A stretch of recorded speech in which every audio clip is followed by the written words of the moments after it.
মৎস্যজীবী ট্রলারে আগুন, ঘটনাস্থলে স্থানীয় বাসিন্দারা আগুন নেভানোর জন্য তৎপর। তবে কিভাবে লেগেছে আগুন তা এখনো সঠিকভাবে জানা যায়নি। স্থানীয় বাসিন্দা সূত্রে জানা যায়, কাকদ্বীপ হারু পয়েন্ট কোস্টাল থানার অক্ষয়নগর এলাকার কালনাগিনী নদীর পাশে দীপা নামে একটি মৎস্যজীবীর পরিত্যক্ত ট্রলারে দাউ দাউ করে আগুন জ্বলতে থাকে।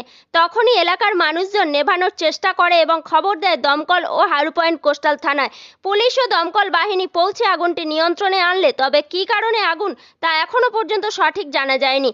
তবে কিভাবে আগুন লেগেছে তা তদন্ত শুরু করছে হারু পয়েন্ট কোস্টাল থানার পুলিশ। এই মুহূর্তে কিভাবে লেগেছে সেটা বলাটা খুবই বড় দুষ্কর। তবে একটা কথা বলি, এখানে প্রায় হয়তো কোনো কারণে যতটা সম্ভব গাঁজার যে ব্যাপারটা থাকে, হয়তো গাঁজা কোনো খাওয়াতে ঠিক এরকমই একটা পজিশন হয়েছে। গাঁজা খাওয়ার ফলে হয়তো কোনো রকমভাবে ফেলেছে বা তার কারণবশতই আগুন লাগায়, এটা অনুমান করা যাচ্ছে।